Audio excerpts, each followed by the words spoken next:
안녕하세요. 오늘 저희가 함께 살펴볼 자료는 AI 시대 상관적 사유의 인간 생존 전략이라는 글, 그 중에서도 서론 부분입니다. AI가 정말 우리 삶 깊숙이 들어오는 시대잖아요. 네, 맞아요. 이럴 때 진짜 인간을 인간답게 만드는 게 뭘까? 이런 질문 한 번쯤 해보게 되는 것 같아요. 이 자료가 바로 그 질문을 다루고 있습니다. 네, 그렇죠. 이게 단순히 AI 때문에 일자리가 줄어든다 이런 차원을 넘어서요. 우리가 어떤 알고리즘에 의해서 이렇게 판단받고 어떨 땐 또 선택에서 제외될 수도 있다. 이런 좀 더 근본적인 고민을 던지는 거죠. 실존적인 문제라는 거군요. 기술이 발전하는데 오히려 우리의 존재 이유 같은 게 흔들릴 수 있다는. 맞습니다. 그런 상황인 거죠. 그래서 이 서론을 통해서요. 우리가 오랫동안 세상을 이해하는 방식이었던 그 분석적 사고 있잖아요. 네. 그게 왜 지금 좀 한계에 부딪혔는지, 그리고 그 대안으로 나오는 동아시아의 상관적 사유, 이게 어떤 가능성이 있는지 좀 보려고 합니다. 네. 여러분께서도 들으시면서 저런 생각도 있구나 하실 수 있을 것 같아요. 이 자료가 먼저 지적하는 건 그 분석적 사유의 좀 어두운 면이에요. 우리가 보통 세상을 이해할 때 잘게 쪼개서 보잖아요. 네. 원인 결과 따지고 효율성 중시하고 맥락은 좀 빼고 보고요. 그렇죠. 근데 이런 방식이 오히려 경제적 불평등이라든지 교육이 너무 획일화된다든지 공동체가 약해지는 이런 사회 문제들을 더 심화시킬 수도 있다. 이렇게 분석하더라고요. 특히 AI가 발전하면서 이런 경향이 더 강해질 수 있다는 우려가 큰 거죠. 저는 그중에서도 의미로부터의 단절이라는 표현이 되게 와닿았어요. 기술은 막 발전하는데 우리는 왜 더 허전할까? 이런 생각들. 그렇죠. 그런 고민들이 있죠. 그래서 자료가 딱 질문을 던지는 거죠.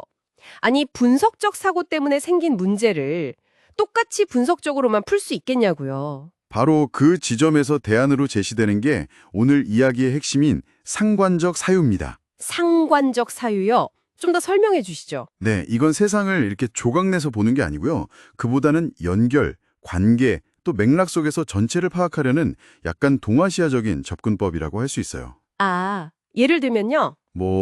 음양이라든지 오행사상 같은 거 생각해 보시면 좋아요.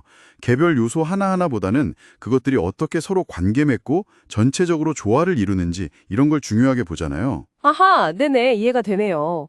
근데 이게 그냥 옛날 지혜다. 이런 복고적인 이야기는 아닌 거죠? 네, 그게 중요합니다. 이게 무슨 과거로 돌아가자는 게 아니고요. 오히려 AI 시대에 더 실질적인 생존 전략이 될 수 있다는 거예요. AI가 잘하는 분석이나 예측 말고요. 그렇죠. AI가 하기 어려운 부분들, 그러니까 자료에서 말하는 의미 찾기라든지 깊이 공감하는 능력, 아니면 서로 다른 영역을 연결하는 통찰력 같은 거요. 이런 데서 인간이 강점을 발휘할 수 있다는 거죠. 그러니까 분석적 사고는 효율성은 좋지만 상관적 사유는 좀 더 복잡한 상황을 전체적으로 보고 의미를 만들고 또 변화에 잘 적응하게 해준다. 이런 건가요? 정확합니다.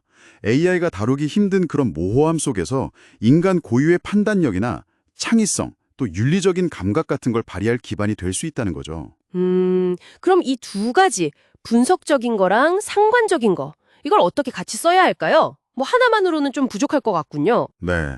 그래서 자료에서도 통섭, 영어로는 컨실리언스라고 하죠. 이 통섭의 중요성을 아주 강조합니다. 통섭이요. 네. 비유하자면 우리 뇌가 분석적인 좌뇌랑 통합적인 우뇌를 같이 쓰잖아요. 네. 그런 것처럼 서양의 분석적 전통하고 동양의 상관적 지혜가 좀 균형을 이뤄야 한다는 거예요. AI라는 게 사실 엄청난 분석 도구인데 이걸 제대로 쓰려면 오히려 전체를 보는 상관적 관점이 필요하다. 네, 그런 논리죠.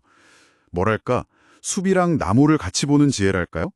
아니면 네트워크 전체랑 그 안에 노드들을 함께 보는 시각. 네, 좋은 비유 같습니다. 자료에서는 이걸 좀 더 구체화해서 미메시스, 미토스, 로고스, 융합 이런 4단계로 실제 적용 방법도 찾고 있다고 하는데 오늘은 거기까지 자세히 들어가진 않겠습니다. 알겠습니다. 중요한 건 결국 기술이랑 인간이 서로 강점을 살려서 같이 발전하는 그런 인간 AI 공진화의 가능성을 본다는 거네요. 네, 핵심은 그거죠. 자, 오늘 살펴본 자료 정리해보면요. AI 시대의 여러 도전들, 이걸 기존의 분석적 사고만으로는 풀기 어렵다. 그래서 연결과 맥락, 전체를 보는 상관적 사유가 중요하다. 이런 이야기였습니다. 네. 이게 단순한 철학 얘기가 아니라 정말 복잡한 세상을 살아가고 또 AI와 함께 조화롭게 살아가기 위한 아주 실질적인 전략이 될 수 있다는 메시지였죠. 맞아요.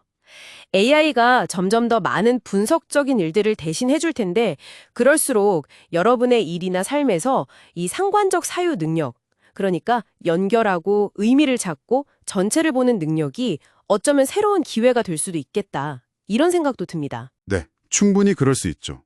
그래서 마지막으로 청취자 여러분께 이런 질문을 한번 던져보고 싶습니다. 여러분 각자의 영역에서 분석적인 능력과 상관적인 지혜 사이에 균형점을 어떻게 찾아가실 수 있을까요? 단순히 정보를 처리하는 것을 넘어서 의미와 연결을 만들어내는 나만의 방법은 무엇일까? 한 번쯤 깊이 생각해 보시는 것도 좋지 않을까 싶네요.